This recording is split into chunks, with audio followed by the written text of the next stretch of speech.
Shalom, que Dieu nous bénisse. Nous sommes au jour 20 de notre temps de jeûne et prière. Il est question de parler de la lumière de Jésus vers le monde obscurci. Nous devons être la lumière de Christ qui éclaire le monde obscurci.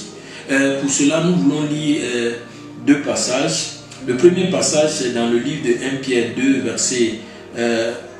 verset 11 à 12. Il est écrit: Bien-aimés, je vous exhorte, comme étrangers et voyageurs sur cette terre, à vous abstenir des convoitises charnelles qui font la guerre à l'âme. Ayez au milieu des païens une bonne conduite, afin que, là même où ils vous calomnient, comme si vous étiez des malfaiteurs, ils remarquent vos bonnes œuvres et glorifient Dieu au jour où il les visitera.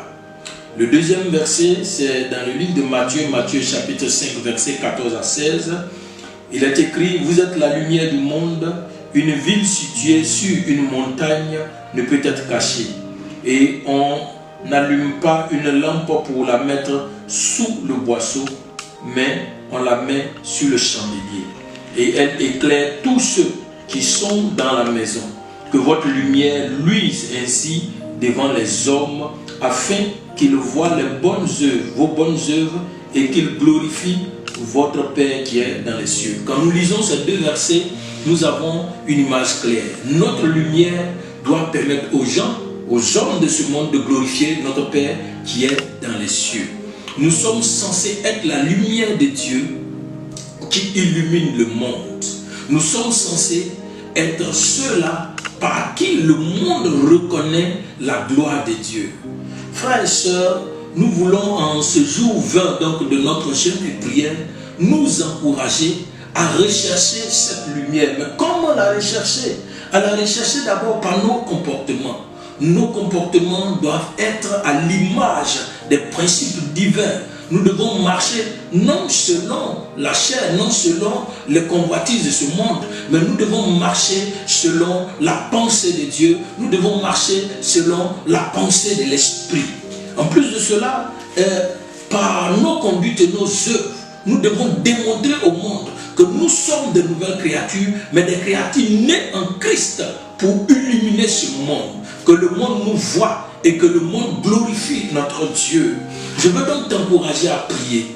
Prier pour que ton cœur, ton homme intérieur soit illuminé par la présence de Dieu, par la puissance de Dieu. Je veux t'encourager ce jour à dire: Seigneur, illumine mon cœur, illumine, Seigneur, les yeux de mon entendement, ouvre mon esprit, donne-moi, Seigneur, de me laisser conduire par le Saint-Esprit, de me laisser conduire dans la vision de Dieu.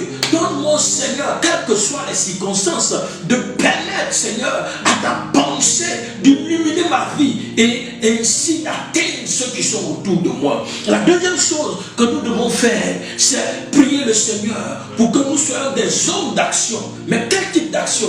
Les actions qui sont les œuvres du royaume. La Bible dit: cherchez d'abord le royaume des cieux et sa justice, et toutes choses vous seront données par-dessus tout.